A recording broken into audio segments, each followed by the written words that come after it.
Hi, this is John Burroughs again, and I'm going to do something a little bit different. First of all, a lot of you that know me know I use the name John Burroughs. That's an alias that I like to use because Elvis Presley used it when he would go out to avoid people, swarming him. Nobody's swarming me. It's just that I thought it was a cool thing. But this isn't about me. I'm involved in it, but it's completely different. The name of this story is called Tenderloin Tony, a Tribute. When I was growing up in New York, one of the places we used to go quite often was to the Boys Club. Of course, at the Boys Club, you had a multitude of things to do that could keep you busy all day. And you had swimming, you had ping pong, you had boxing, you had pool, you had all sorts of different things, a library, whatever. And I got involved really back then was when I first realized I really enjoyed playing pool. So I spent a lot of my time there on the pool tables when there wasn't planned activity. Anyway, that love of pool kind of stayed with me, and then in 1961, my parents moved us out to the San Francisco Bay Area. I was only, obviously, probably, I can't remember, 11, 12 years old. I think it was 11 years old. And I really kind of forgot all about pool, and I hung out and did the usual 1960s thing with friends as I grew into my teenage years, doing a lot of drugs, doing a lot of drinking, doing a lot of partying, and things like that. And I got married at the age of 19 in 1969, and we were living on very limited resources, but I couldn't help it. Shortly after that, I got the urge to play pool again. So I went out and I bought this Brunswick pool cue, which was about as low end as you can get. And before I continue, I just want to ask if at all possible, if those listeners out there could listen to this story all the way through, I would appreciate it. Anyway, back to my cheap cue stick. And it was about, I guess it was probably about 1971 or 72 that I started going down to there were two pool halls where I lived that at least I knew of. One was called Town and Country at the time, and the other one, I can't remember the name, but I think it was called San Carlos Billiards. It was on San Carlos Avenue, obviously in San Carlos, and it was owned by a former linebacker and a good one for the San Francisco 49ers, a guy by the name of Jim Snidecki. Anyway, I chose that place primarily because of its lack of distraction. Town and Country Billiards had a little bit of everything for everybody. Pinball machines all over, all sorts of crazy noise going on. And it wasn't the type of pool hall where someone wanted to hone their skills, though many of the really good players in the area were down there quite often. But most of them that I recall went to San Carlos Billiards, or like I said, I forget the name. Anyway, about 1971, 1972, I was down there, and I was shooting pool often, and I could tell it was a players' pool hall. There were just a ton of good players in there, and a ton of good players over time, I found out, would stop by there often, to get games. And as I went down there, I started practicing a lot, and of course, I was kind of a new guy that was showing up 4 or 5 times a week and practicing for 6 or 7 hours a day. I would get numerous pool players coming over to me and asking if I wanted to play for a little, gamble a little bit of money. And the game I was concentrating on the time, because it seemed to be what everyone was playing, was a game of 9-ball. Anyway, at some point, I met a guy by the name of George Neal, and they used to call him George the Cat. And we became very close friends, and he introduced me to a guy by the name of Tony Anagoni, who was ended up being a very close friend of mine for 7 to 9 years, something like that. He was my mentor. He taught me a lot about playing pool. And however, I was married at a young age, so a lot of times I had to be careful about gambling and playing on food money and all those things. But he taught me other things about stake horsing, about sweating the action, about who was good, who was bad. He taught me so much. And the one thing about Tony, he was a visionary. And like all visionaries, they run under the thesis or the statement that act like you're already there. Tony was, for me anyway, the best pool player I ever saw in my life, that I knew anyway. I saw a lot of good players come through San Carlos Billiards, and Eddie Nagel, he was there a lot. A guy by the name, I think Mike Ryan, a cop or policeman that played a lot, was a tremendous pool player. But Tony was the best I ever saw. One thing that made him great was that you could look at a ball and you're trying to decide in a game of 9-ball whether you're going to play it safe, whether you're going to try and make a shot, or a bank shot, or whether you're going to try and cut it in. Well, there were so many shots that I saw Tony make that not only I thought were virtually impossible, other great pool players thought were virtually impossible. Put it this way, he might not have been the greatest of all time, but in my mind, he was one of the top 10. Also in my mind, there is no one that had a better eye or the ability to cut the ball better than Tony Anagoni. So we hung around for 7 or 8 years, and then it became quite apparent that, like the old song by Rod Stewart, Maggie May, maybe I make a living out of playing pool.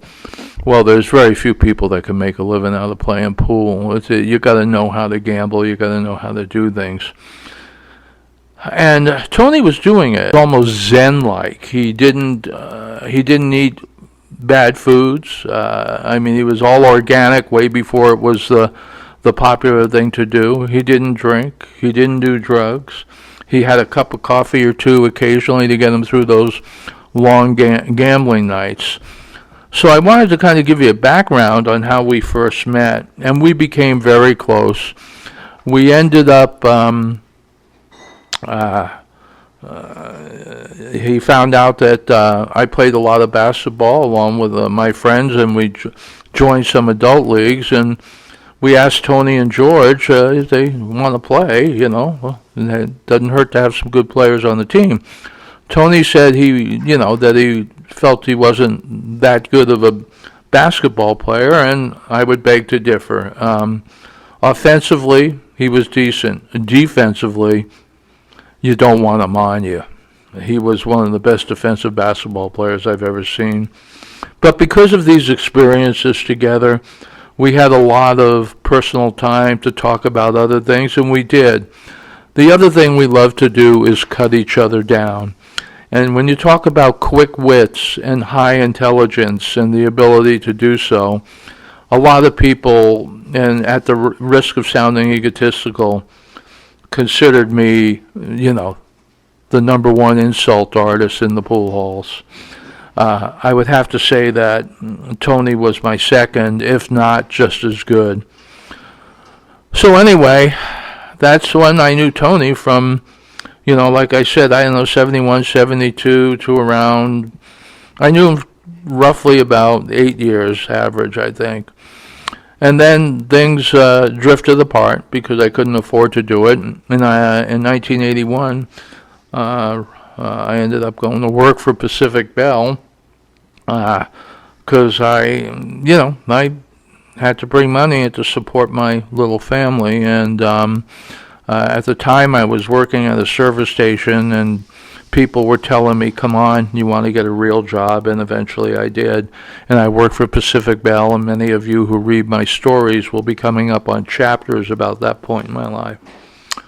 But anyway, I moved from Northern California and the San Francisco Bay Area in 1997 and moved away from Arizona.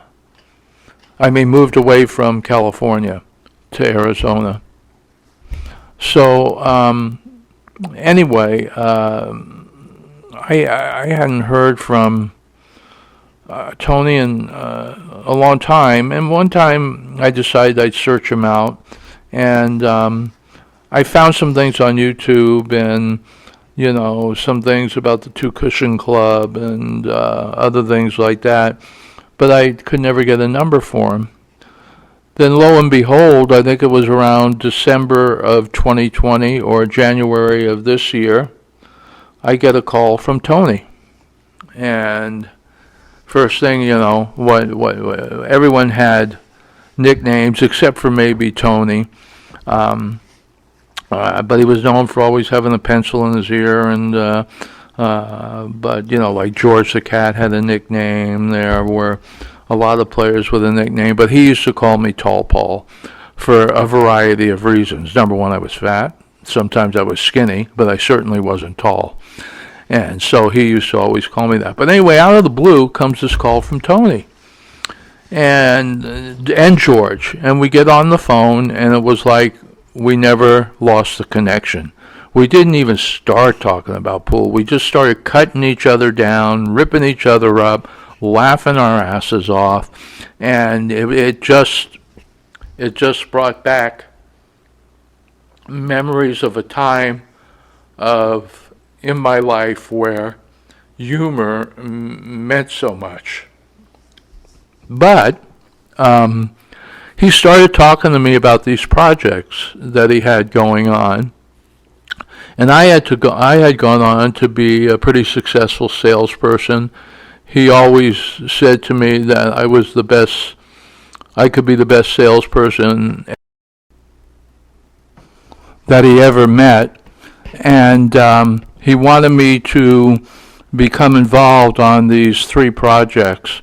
And we talked a little bit about that in the beginning, and he was also at the same time trying to get these 3 projects off the ground.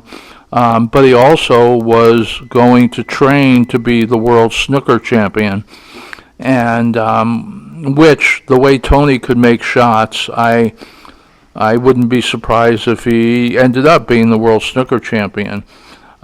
We talked a lot about what had transpired over the years. There was a book written by, I think his name was Mark McCumber, a very good writer at the time for the Examiner, and it was called Playing Off the Rails, A Pool Hustler's Journey, and it was about Mark and Tony going on the road and hustling. And it is a great read. Of course, it's a better read for those who really like pool. So anyway, we caught up on the past, and he started talking to me about these projects. And so he had like 2 or 3 projects going on, and at the same time, he was going to try and train to be the world snooker champion.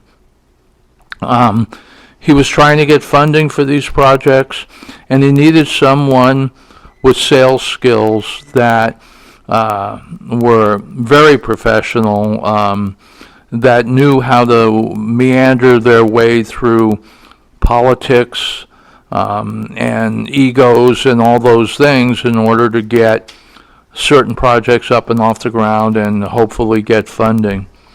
In fact, I have still in my email today 3 proposals of going out to get capital to fund these projects. He also supposedly owned a storage building in San Francisco that he was hoping to sell at one point to help fund the projects. Anyway, it was just so great hearing from him, and around the April time frame, he would end up calling me once a week, twice a week, him and George, but around the April time frame, he said, look, you may not be hearing from me for a while because I'm going to be really concentrating on winning the World Snooker Championship. Well, I started to think to myself, and like I said before, Tony was a visionary. He was one of the most intelligent people I ever met, aside from being a great pool player. But the one failure of many visionaries is act like you're already there. Well, you can't do that and be successful, especially when you're juggling that many things on your plate. It's just like a juggler. Eventually, there's too many balls. You can't juggle them all, and all of them get dropped.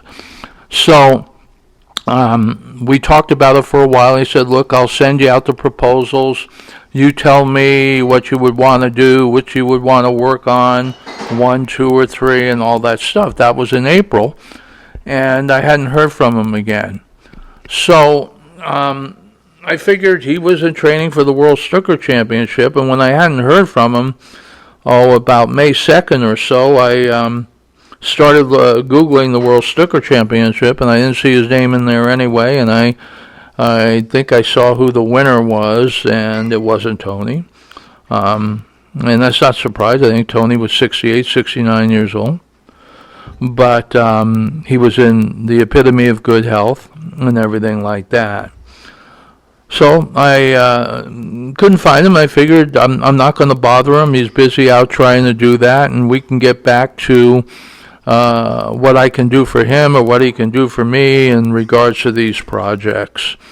Anyway, on May 11th, my son came down and showed me something from Joe Rogan. That was about Tony. Tony never appeared on Joe Rogan, but they were good friends over the years, and in fact, Tony, Joe was supposedly a pool enthusiast, and Tony had taught Joe how to play pool, and Joe